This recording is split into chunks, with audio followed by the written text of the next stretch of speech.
Hey sophomores, we're going to look at our context here, which is going to be actually a lot of review of our chapters that we have previously learned.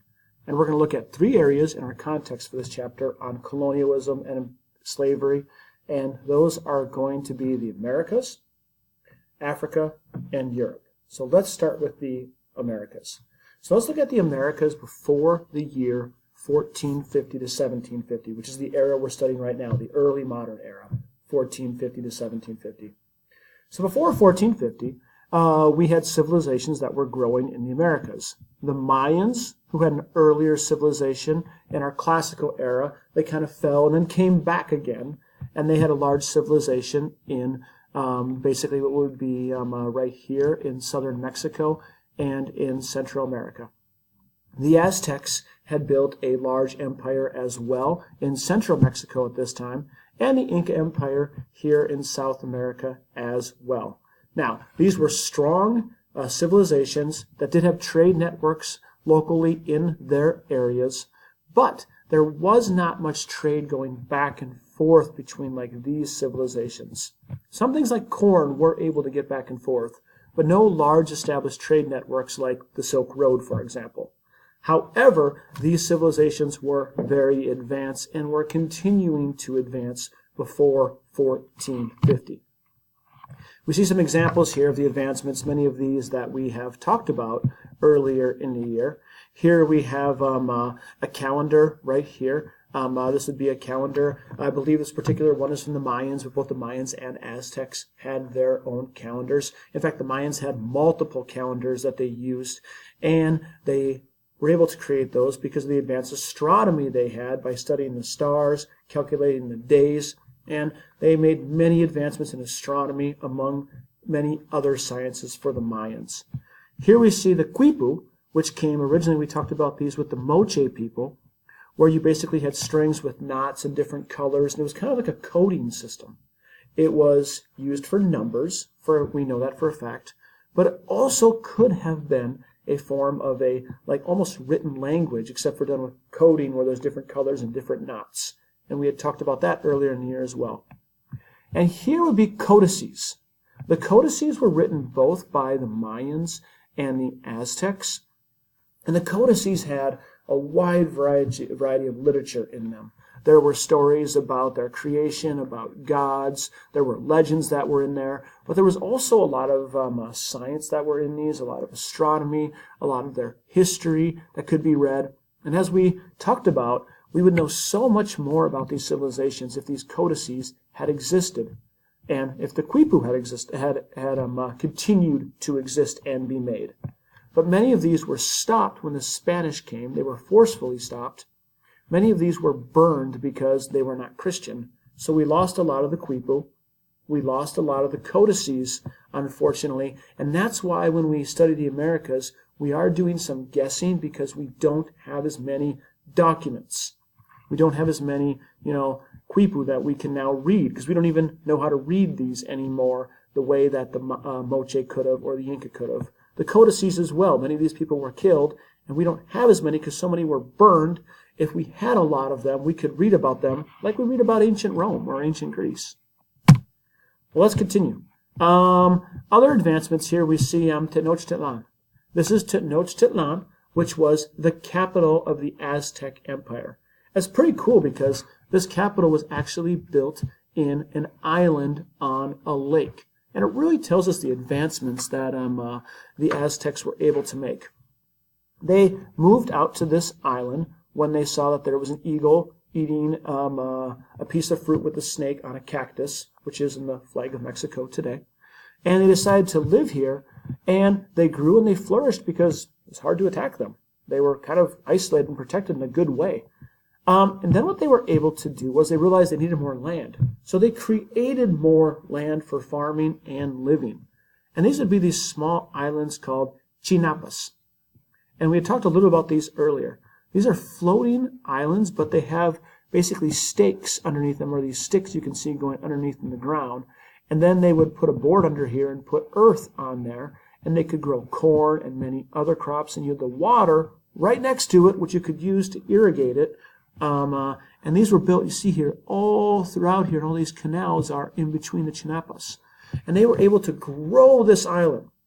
They were able to build causeways, which we see right here, which are basically the roads that are connecting to Tenochtitlan. And this allowed them to have access to the mainland and go back to their island. They could still, it was very hard to attack them coming down one of these causeways. They could even take the road away if they wanted to. And so they grew strong and eventually developed a triple alliance with some other groups. And the Aztecs were able to become the main power in Mexico in this region during this time period before 1450. And in fact, when the Spanish came in, the Aztecs in the early 1500s were still a major power with millions of people living in their empire. Let's look at Africa before 1450 to 1750. And again, a bit of review here. We had our Bantu states over here, like Great Zimbabwe, Gilwa. We had Ethiopia, which is actually a Christian kingdom we didn't get into as much, but could have, because it's very interesting to study. And we also had West Africa over here with the Ghana, Mali, and the Songhai system.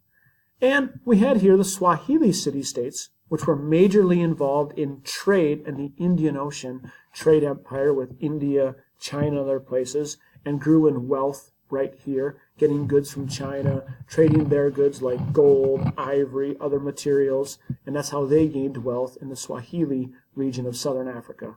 We had the Trans-Saharan Trade Network, trading with these empires here in Africa, Ghana, Mali, and Songhai. And so we had strong empires in West Africa. We had strong empires in South, or will be Southeast Africa at this time on the continent. We talked about the Bantu migrations, how the Bantu people were able to spread their language and culture all over Africa during this era. And here we see some of our empires in here. We see this would be the capital, Kumbai Salah, which would be the capital of Ghana at this time, which was a bustling capital of people coming back and forth, salt and gold and other trade items. Here we see one of the large mosques that was constructed. This would have been during the time period Mansa Musa would have been alive during this time period when this mosque was made in the city of Timbuktu. And of course, as we talked about the literacy and the reading that existed in West Africa, many of the books and the huge book supplies, especially from Timbuktu, that we could see out here, that they were written in Arabic, as we had much Islamic or Muslim studying going on in West Africa at this time. All right, so now let's talk about Europe a bit here, our third area that we are going to talk about. Now, Europe was also an area of kingdoms at this time period. We did have the Holy Roman Empire, which wasn't the Roman Empire. It existed after Rome fell and was nowhere near as powerful, but did exist in Europe at this time. France was growing in power during this time period, as well as Spain, as these nation states we talked about grew after the Renaissance. Now, mostly before 1450, Europe would have been considered in the Dark Ages, especially after the fall of the Roman Empire, where things were not as advanced. And one of the things we talked about, one of the factors that we talked about that helped bring Europe up was the Crusades, because people came back from the Muslim world this time and brought back all these ideas in mathematics, all these ideas in science, which led to a lot of art and the Renaissance happening.